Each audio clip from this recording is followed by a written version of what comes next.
जय भारत साथियों, उम्मीद करता हूँ कि आप सभी सकुशल होंगे। साथियों, आज बहुत ही इम्पोर्टेंट विषय बिंदु के साथ आपके बीच में उपस्थित हूँ। साथियों, आपको पता होगा कि अभी कुछ दिन पहले 4-5 दिन पहले की बात है, मैं थोड़ा बिजी था, मैं अपनी स्टेटमेंट नहीं दे पाया। केशव देव मौर्य, महान दल के राष्ट्रीय अध्यक्ष, आपको पता ही है कि इस समय अखिलेश यादव के इशारे पर काम कर रहे हैं। अखिलेश यादव के लिए काम कर रहे हैं। जगह जगह नारा भी इनका चल रहा है, महान दल ने ठाना है सपा सरकार बनाना है। तो साथियों, अगर सपा सरकार ही बनानी थी तो आपको पार्टी बनाने की क्या ज़रूरत थी? मतलब हमारे देश के अंदर, विशेष तौर से मौर्य कुशवाहा के सैनी समाज में, मैं आपको बता दूं, इतने अयोग्य नेता पैदा हो गए हैं जिनको ना तो अपने बाजुओं पर विश्वास है, ना अपने नीतियों सिद्धांतों पर विश्वास है, ना अपनी पार्टी पर विश्वास है और ना जनता पर विश्वास है। मतलब आप पर विश्वास भी नहीं है। इन्होंने पार्टी बना लिया और पार्टी आज वर्तमान में, मैं आपको भी कहता हूं, अगर आप जागरूक हैं तो आप भी पार्टी बना लीजिए। पार्टी बनाने का दो उद्देश्य होता है। एक तो राजनीति जो है वो त्याग का विषय है और दूसरी ये है कि राजनीति भोग का विषय है। तो त्याग के विषय मीन्स बुद्ध वाले त्याग की बात तो यहाँ पे कोई करता नहीं है, यहाँ पर भोग की बात होती है। केशव देव मौर्य को आपको पता होगा कि पिछले दिनों कांग्रेस के साथ जब इन्होंने समझौता किया था तो इन्होंने 65 लाख रुपए लेकर के समझौता किया था। अभी बदायूं की मैं बात करूं, मैं इस समय बदायूं में हूं और बदायूं में आम किसान अगर 1 लाख रुपए अपने आलू की खेत में लगाता है तो उसको फायदा मिलने की तो दूर, घाटे में वो जाता है। 80,000 70,000 के उसके आलू पैदा होते हैं। यहाँ पर जब बाजरा पैदा किया जाता है और वो बाजरा, 1 बीघे बाजरा पैदा करने में अगर 5,000 का खर्चा आता है तो बाद में सारा कुछ काम करने के बाद अपनी मेहनताना भी छोड़ दें तो मुश्किल से 3,000 रुपये बच पाता है। अब आप सोचिए, केशव देव मौर्य ने कांग्रेस में समझौता करके 65 लाख रुपए कमाए और उसके बाद चारपाई पर बैठा व्यक्ति बैठने के बाद अपने पदाधिकारियों से बोल रहा है कि ऐसे होती है राजनीति, फोटो खींचो मेरी, फोटो खींचो एंड सो ऑन। इस प्रकार की मतलब एक बेहुदा जो हरकत और बेहुदा एक्टिविटी करने की पहले से आदत है। अभी अभी इन्होंने जो समझौता किया है समाजवादी पार्टी से, तो सूचना ये मिल रही है कि इन्होंने 17 करोड़ रुपए में समझौता किया है। अब आप सोचिए कि बदायूं का एक किसान या भारत देश का कोई भी किसान अगर वो खेती करता है और पैसे कमाने की बात करता है तो मैं कह रहा हूं कि भारत देश का कोई भी किसान 1 करोड़ रुपया अभी तक देखा नहीं होगा। लेकिन 17 करोड़ रुपए पार्टी के माध्यम से लेना और लोगों का वोट दिलाने की जिम्मेदारी लेना, ये एक बहुत बड़े बिजनेस और व्यापार बन गया है। इसमें गलती केशव देव मौर्य की नहीं है, गलती आम जनता की है, गलती हमारी और आपकी है कि हम और आप इन्हें पहचानते नहीं हैं। ऐसे जो धंधेबाज हैं, ऐसे जो सौदेगर हैं, ऐसे लोगों को पहचानने की ज़रूरत हमें है।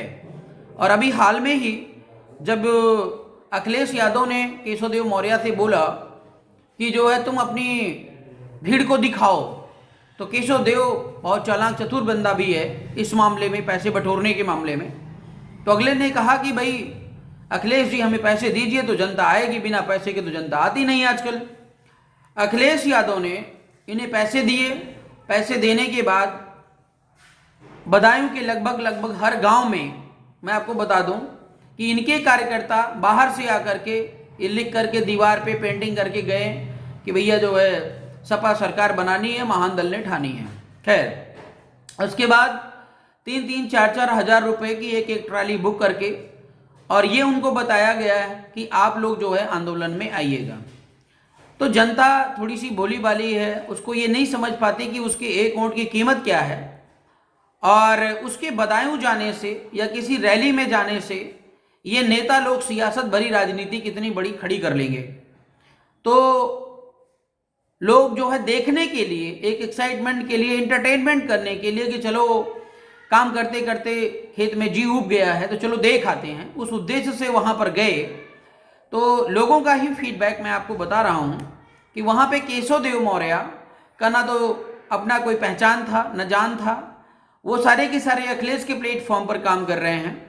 और उसी समय इन्होंने स्टेटमेंट ये भी दिया है कि जो है मौर्य समाज की जो बेटियां हैं वो यादवों में ब्याही जाती थी, या मौर्य समाज के राजा लोग जो है यादव लोगों को अपनी बेटियां देते थे। साथियों अब देखिए, केशव देव मौर्य जब बिक गया तो उसका अधिकार ये कैसे बनता है कि वो मौर्य समाज की बहन बेटियों पर उंगली उठाए। लेकिन आज इन्होंने जिस तरीके का वक्तव्य दिया है इसको हमें सोचना पड़ेगा और इसका जवाब इन्हें हर स्तर पर देना पड़ेगा। मतलब साफ है, इन्होंने मौर्य समाज को साला बना दिया और यादव समाज को जीजा बना दिया। साथियों बेहद ही शर्मिंदगी की बात है। अगर ये स्टेटमेंट देकर के ना ये बोला गया होता कि पहले के ज़माने में यादव और मौर्य एक साथ रहते थे, एक साथ जो है शादी विवाह करते थे, एक दूसरे में रोटी बेटी का संबंध था, तब भी ये जायज़ था। लेकिन स्वार्थ में लिप्त केशव देव मौर्य ने बहन बेटियों के ऊपर भी सौदेबाजी करने से भी बाज नहीं आया। आगे ये कहता है कि हमने जो है हमारी पार्टी में कोई ऐसा योग्य व्यक्ति नहीं है, ऐसा कोई लेवल का जो है पदाधिकारी नहीं है कि जो इलेक्शन लड़ पाए। मतलब साफ समझ रहे हैं कि अखिलेश यादव ने इन्हें एक भी सीट दी नहीं है और ये अपना जी चुराने के लिए, अपने जो क्या कहते हैं अयोग्यता को छुपाने के लिए इन्होंने कहा कि हमारे इसमें कोई कैंडिडेट नहीं है जो चुनाव लड़ पाए और अखिलेश भैया मुख्यमंत्री बनेंगे, हम इसी में खुश हैं। अब आप समझिए साथियों कि केशव देव मौर्य का अस्तित्व किससे है। केशव देव मौर्य ने एक पार्टी बना ली अपने नाम से, जैसे अखिलेश यादव ने अपने पिता के नाम से, अपने घर के नाम से, अपने परिवार के नाम से पार्टी बना ली, वैसे ही केशव देव मौर्य ने अपने घर परिवार के नाम पर पार्टी बना ली और बेवकूफ़ बनाने का ठेका पूरे समाज, पूरे देश को ले रखा है। तो अगर हम और आप बेवकूफ़ बनते हैं तो गलती उनकी नहीं है, गलती हमारी और आपकी है जो ऐसे दलालों का हम साथ दे रहे हैं।